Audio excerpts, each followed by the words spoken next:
రొట్టెలు దేంతో చేశారు? గోధుమతో కాదు, బార్లీతో చేశారు. చెప్పండి.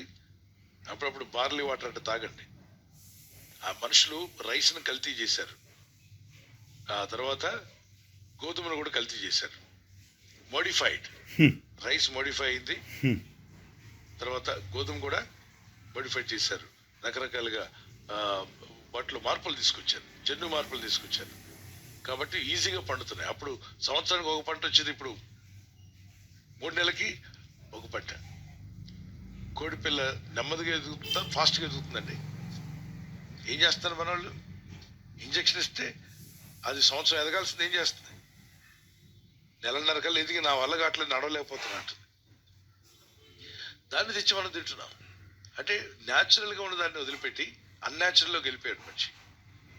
బార్లీ ఇంకా కల్తీ గురికాల, దాని మీద ఎవరు గురిపెట్టల. కాబట్టి బార్లీ వాటర్ అప్పుడప్పుడు తీసుకోవడం మంచిదే. ఈ బార్లీ రొట్టెలు తయారు చేసి ఇచ్చారు.